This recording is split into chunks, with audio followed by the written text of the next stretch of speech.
गुरु प्यारी साध संगत जी, आप सभी को प्यार भरी राधा स्वामी जी। एक दिन पिता और पुत्र साथ साथ सैर करने निकले। चलते चलते वह दूर खेतों की तरफ निकल आए।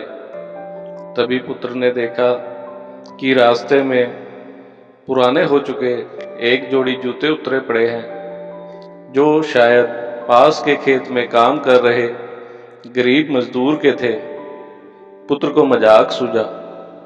उसने पिता से कहा, क्यों न आज की शाम को थोड़ी शरारत से यादगार बनाए। आखिर मस्ती ही तो आनंद का सही स्रोत है। पिता ने हैरान होकर बेटे की ओर देखा। पुत्र बोला, पिताजी, हम ये जूते कहीं छुपाकर झाड़ियों के पीछे छुप जाएंगे। जब वो गरीब मजदूर इन्हें लेने यहाँ आए, जूते न पाकर घबरा जाएगा तो बड़ा मजा आएगा। उसकी शक्ल देखने लायक होगी और इसका आनंद मैं जीवन भर याद रखूंगा। पिता पुत्र की बात को सुनकर हैरान हुए और बोले, बेटा, किसी गरीब और कमजोर के साथ कभी ऐसा मजाक नहीं करना चाहिए। उसकी जरूरत की वस्तु के साथ इस तरह का भद्दा मजाक कभी न करना।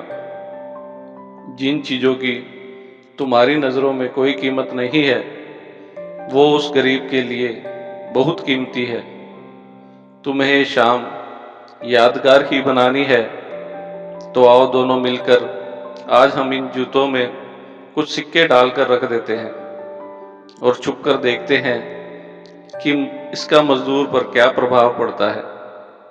पिता के कहने पर पुत्र ने ऐसा ही किया और दोनों ने गरीब मजदूर के जूतों में जो सिक्के उनके पास थे वह डाल दिए और खुद दोनों खेत की ऊंची झाड़ियों में छुपकर बैठ गए और मजदूर को आते हुए देखने लगे। मजदूर जल्दी ही अपना काम खत्म करके जूतों की जगह पर आ गया। उसने जैसे ही पैरों में जूते डाले, उसे किसी कठोर चीज का आभास हुआ। उसने जल्दी से जूते में हाथ में लिए और देखा कि उसके जूते के अंदर कुछ सिक्के पड़े हुए हैं। उसे बड़ा आश्चर्य हुआ और वो सिक्के हाथ में लेकर बड़े गौर से उन्हें देखने लगा। फिर वह इधर उधर देखने लगा कि उसकी मदद करने वाला शख्स कौन है। उसे दूर दूर तक कोई नजर नहीं आया, तो उसने सिक्के अपनी जेब में डाल लिए। अब उसने दूसरे जूते को उठाया, उसमें भी सिक्के पड़े थे। मजदूर भाव विभोर हो गया। वो घुटनों के बल जमीन पर बैठ गया और आसमान की तरफ देखकर फूट फूट कर रोने लगा। वह हाथ जोड़कर बोला, बाबा जी, आज आप ही किसी रूप में यहाँ आए थे। समय पर प्राप्त इस सहायता के लिए आपका और आपके माध्यम से जिसने मेरी मदद की उसका भी बहुत बहुत शुक्रिया। आपकी सहायता और दयालुता के कारण आज मेरी बीमार पत्नी को दवाई और भूखे बच्चों को रोटी मिल सकेगी। तुम बहुत दयालु हो मेरे मालिक, आपका बहुत बहुत शुक्रिया। गरीब मजदूर की बातें सुनकर बेटे की आंखें भर आई। पिता ने पुत्र को सीने से लगाते हुए कहा, बेटा, क्या तुम्हारे मजाक से उसको परेशान कर के मजे वाली बात थी, या उस गरीब मजदूर की थोड़ी सी मदद करके जो आनंद तुम्हें मिला वो जीवन भर याद रहेगा? उसकी तुलना में इस गरीब के आंसू और दिए हुए आशीर्वाद तुम्हें जीवन भर याद रहेंगे और तुम्हें आनंद देंगे। वो उससे कम है क्या? बेटे ने कहा, पिताजी, आज आपसे मुझे जो सीखने को मिला है उसके आनंद को मैं अपने अंदर तक अनुभव कर रहा हूं। मुझे अंदर तक एक अजीब सा सुकून मिला है। आज के प्राप्त सुख और आनंद को मैं जीवन भर नहीं भूलूंगा। आज मैं उन शब्दों का मतलब समझ गया हूं जिन्हें मैं पहले कभी नहीं समझ पाया था।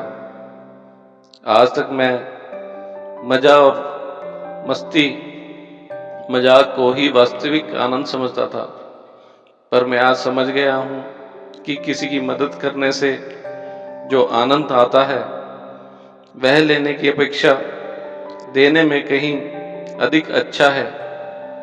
वह दोनों बाबा जी का शुक्र करने लगे। एक छोटी सी साखी और है। एक सत्संगी आदमी था। कुछ दिनों से उसकी तबीयत ठीक नहीं थी। उसका मन बेचैन हो रहा था। वह अपने घर में घूमने लगा। उसे अच्छा लगा तो वह बाहर बगीचे में आ गया और टहलने लगा। ऐसी कौन सी ताकत थी जो उसको वहां से भी गाड़ी लेकर सत्संग घर के पास चला गया। वह शहर का माना हुआ एक सेठ था। उसके पास कई गाड़ियां और कई नौकर चाकर थे। वह गरीबों की बहुत मदद करता था। सत्संग घर के पास पहुंचकर उसने देखा कि सत्संग घर के पास एक आदमी घूम रहा था।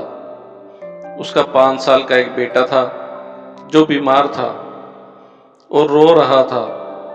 सत्संगी भाई ने उससे पूछा, भाई क्या बात है, तुम्हारा बेटा इतना क्यों रो रहा है? तो वह गरीब आदमी बोला, बाबूजी, मेरा बेटा बहुत बीमार है, इसके इलाज के लिए मेरे पास पैसे नहीं हैं। तो सेठ ने कहा, मेरी गाड़ी में बैठो और अपने बेटे को भी साथ लेकर चलो।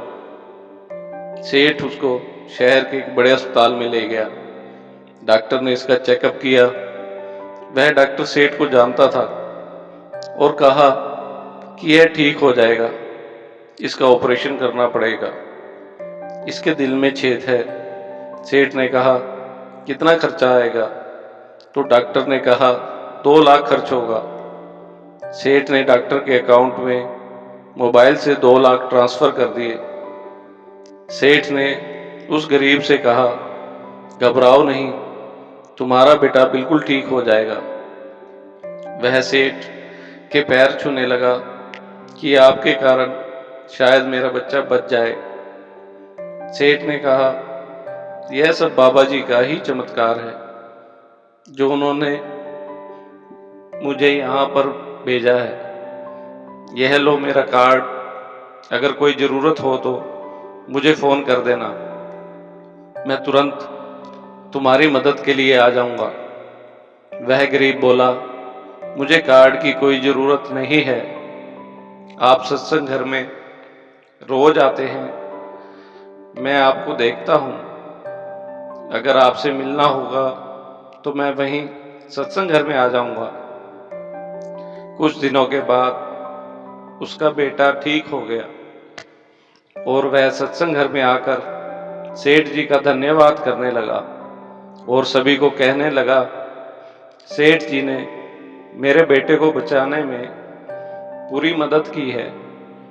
वह बोले, भाई, बचाने वाले तो बाबा जी हैं, करते तो वह सब कुछ हैं और नाम हमारा हो जाता है। सभी कहने लगे, शुक्र मालिका, शुक्र दात्या, आपका बहुत बहुत शुक्रिया।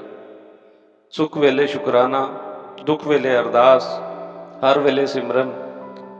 इसी के साथ ही आपसे इजाजत लेते हैं।